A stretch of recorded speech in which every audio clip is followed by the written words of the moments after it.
সবাইকে ঢাকা মেট্রোপলিটন পুলিশের পক্ষ থেকে এবং লালবাগ ডিভিশনের পক্ষ থেকে স্বাগত জানাচ্ছি এবং সবাইকে আসসালামু আলাইকুম। আমি মোহাম্মদ জসিমউদ্দিন, ডিসি লালবাগ, এবং আমার সাথে আছে এখানে আজকে উপস্থিত আছেন মিডিয়া বিভাগের এডিসি নাসরিন এবং সদ্য যোগদানকৃত এসি তারিকুল, এবং আমার ডান পাশে আছেন লালবাগ ডিভিশনের লালবাগ জোনের সহকারী কমিশনার জুয়েল চাকমা। আমরা আজকে আপনাদেরকে ঢাকা মেট্রোপলিটন পুলিশের কামরাঙ্গীরচর থানা এলাকার একটি হত্যা মামলা সংক্রান্তে কিছু তথ্য উপস্থাপন করব। আপনাদের জ্ঞাতার্থে জানাচ্ছি, গত 22 জুন দিবাগত রাত, অর্থাৎ 23 জুন অ্যাকচুয়ালি 12:05 সময় কামরাঙ্গীরচর থানা এলাকার বরিশুর নামক স্থানের বেরিবাদে, যে বেরিবাদটা আছে বুড়িগঙ্গা বেরিবাদ, ওখানে একটি হত্যাকাণ্ড সংঘটিত হয়। পুলিশ সংবাদ পায় স্থানীয় লোকজনের কাছ থেকে যে ওখানে কিছু লোকজন শোরগোল করছে এবং হইচই চেঁচামেচি এরকম হচ্ছে, এবং আরেকটু স্পেসিফিক বলে যে একটা লোককে কিছু লোক ছুরিকাঘাত করেছে। এটা 12টার দিকের ঘটনা, বা 12:10 দিকের ঘটনা অ্যাকচুয়ালি। তখন আমরা সাথে সাথে আমাদের লোকাল পুলিশ ওখানে যায় এবং ঘটনাটার সত্যতা পায় এবং একজন ছুরিকাঘাত প্রাপ্ত একজনকে পাওয়া যায়। পুলিশ সাথে সাথে স্থানীয়দের সহায়তায় ওই লোকটিকে ঢাকা মেডিকেল কলেজ হসপিটালে প্রেরণ করে। মেডিকেল কলেজে প্রেরণের সাথে সাথেই তাৎক্ষণিকভাবে ডাক্তাররা তাকে মৃত ঘোষণা করে। এটা হলো ওই সময়ের ঘটনা। আমরা খোঁজ খবর নিয়ে যে ভিকটিম, যাকে ছুরিকাঘাত করা হয়েছে, তার পরিচয় জানতে পারি। সেই স্থানীয়, ওই এলাকায় কামরাঙ্গীরচরেই বসবাস করে। তার নাম মোহাম্মদ রকি, 29 বছর বয়স্ক। তো একটু ঘটনাটা আমরা অনুসন্ধান করে তাৎক্ষণিকভাবে কিছু তথ্য পাই। ওটা একটা রিক্সার গ্যারেজের মতো ছিল। যে রিক্সার গ্যারেজটার সামনেই রকিকে ছুরিকাঘাত করা হয়। অনুমান 5 থেকে 6 জন, 5 থেকে 6 জন লোক এরকম। এটা তাৎক্ষণিক সংবাদে বা তাৎক্ষণিক অনুসন্ধানে আমরা বুঝতে পারি।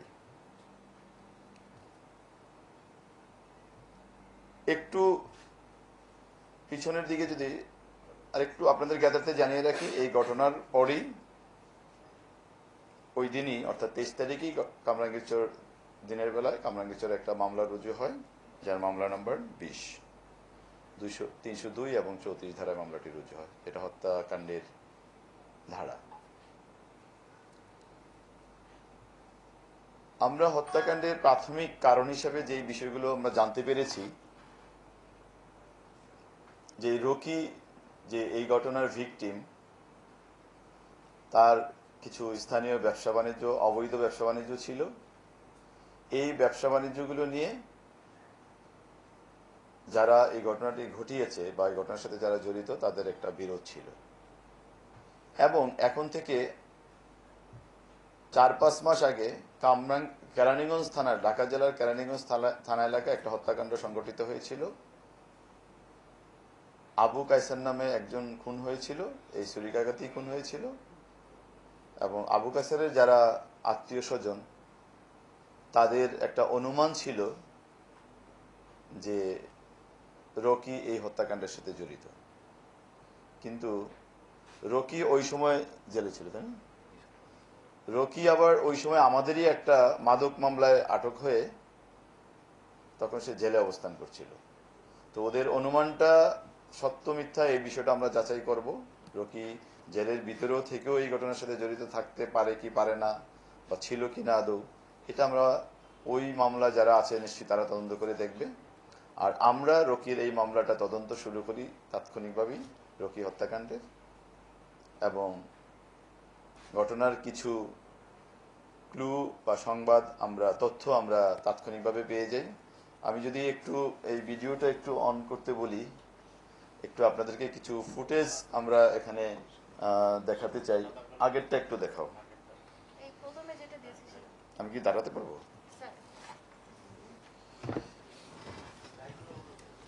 এখানে আপনারা দেখতে পাচ্ছেন একটা ফুটেজ, একটু ঝাপসা ফুটেজ। এই যে ফুটেজটার এখানে আমরা এই জায়গাটাতে লাইটের কারণে একটু, এবং ভিডিও ফুটেজটা অনেক ঝাপসা। লাইটটা একটু অফ করো প্লিজ। কে করবা?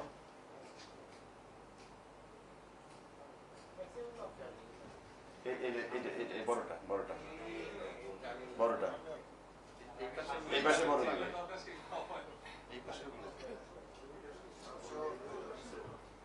এখানে একটা কিছু একটা দেখা যাচ্ছে, এটা আসলে খুব স্পষ্ট না, তবে আমরা আরেকটু স্পষ্ট করে একটা জায়গায় একটু দেখার চেষ্টা করেছিলাম জুম টুম করে। তো ওখানে বোঝা যাচ্ছে কিছু লোককে একটা টানা হেঁচড়া বা দস্তাদস্তি এই জাতীয় একটা অবস্থা এখানে দেখা যাচ্ছে। প্রাথমিকভাবে আমরা এই ভিডিওটা পেয়েছিলাম, যেটা আমাদের অনুসন্ধানের একেবারে প্রাথমিক একটা তথ্য। এটা দিয়ে আমরা পরবর্তী আমাদের যে অভিযাত্রা শুরু করেছিলাম। পরের ভিডিওটা দিতে চাই, এটার জাস্ট কিছুক্ষণ পরের আরেকটা ভিডিও। এটা আমরা দেখতে পাচ্ছি 12:10 দিকে, তাই না? 12:10 দিকে এই ভিডিওটা, 23 তারিখ আপনারা দেখতে পাচ্ছেন। এখানে আপনারা দেখেন কিছু লোক হেঁটে যাচ্ছে। আমি একটু বলি তাহলে আপনারা বুঝবেন।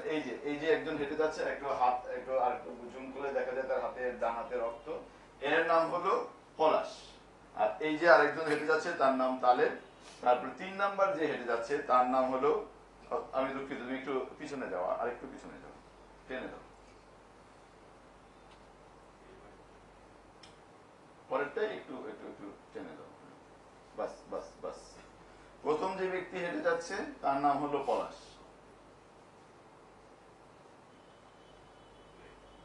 প্লে করতে হবে, হ্যাঁ। এই যে প্রথম ব্যক্তি যে হেঁটে যাচ্ছে তার নাম পলাশ। দ্বিতীয় যে ব্যক্তি হেঁটে যাচ্ছে তার নাম হলো আলেক। তুমি আগে ছেড়ে দাও। তৃতীয় যে ব্যক্তি যে হেঁটে যাচ্ছে তার নাম হলো তালেব, এই যে কালো টি শার্ট পরিহিত। এবং চতুর্থ জনের নাম আবু বকর, এবং পঞ্চম একজন আছে তার নাম হলো দুলাল। এদের পরিচয়টা হলো, লাইট জ্বালিয়ে দাও। এরা সবাই পরস্পর আত্মীয়। আমি একটা হত্যাকাণ্ডে, যে কেরানীগঞ্জের হত্যাকাণ্ডের কথা বললাম, সেই হত্যাকাণ্ডে যে আবু কায়সার মারা গিয়েছিল, আবু কায়সারের বাবার নাম হলো দুলাল, সর্বশেষ ব্যক্তি, যে পঞ্চম ব্যক্তি। এবং তালেব এবং আবু বকর এরা হলো আবার আবু কায়সারের ভাই, আপন ভাই। আর পলাশ তাদের খালাতো ভাই। আর আলেকের পরিচয়টা এখনো ক্লিয়ার হয়নি মনে হয়, এটা আমরা একটু ক্লিয়ার করে নিব।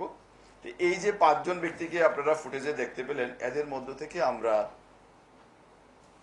এই গত কয়েকদিনের অভিযানে ঢাকার পার্শ্ববর্তী একটা জেলা থেকে পলাশ এবং তালেব, এই দুইজনকে আমরা গ্রেফতার করতে সক্ষম হই, এবং তাদের সাথে কথাবার্তা বলে আমরা এই ঘটনাটার এখন পর্যন্ত যেসব তথ্য পেয়েছি সেগুলো পূর্বশত্রুতার কিছুটা বিষয় আছে, আর তাৎক্ষণিকভাবে ওই দিন রাতের কিছু বিষয় আছে। তারা বাদানুবাদ হয়েছিল তাদের মধ্যে দিনের বেলা, আর সেটার প্রেক্ষিতেই তারা তাকে ওই দিন রাতে ছুরিকাঘাত করে হত্যা করে। এই হত্যাকাণ্ডে আমরা ঘটনাস্থলে 5 জনের সম্পৃক্ততা খুঁজে পেয়েছি। কিছু লোক এটার সাথে জড়িত আছে এরকম তথ্য আছে। আমরা এরও 2-3 দিন আগে সন্দিগ্ধ একজনকে আমরা গ্রেফতার করেছিলাম সন্দেহজনকভাবে। তো তার কাছে আমরা কিছু তথ্য পেয়েছি। এখন এই তথ্যগুলো আমরা পরস্পরের সাথে মিলিয়ে দেখছি, এবং এদেরকে আমরা আজকে কোর্টে প্রেরণ করব, এবং কোর্টে প্রেরণ করার পরবর্তীতে আমরা তাদের জিজ্ঞাসাবাদের জন্য আমাদের হেফাজতে আনব, এবং জিজ্ঞাসাবাদ করে পরবর্তী ঘটনা এবং ঘটনার কারণ এবং অন্য কেউ সম্পৃক্ত আছে কিনা সেই বিষয়ে আমরা জানার চেষ্টা করব।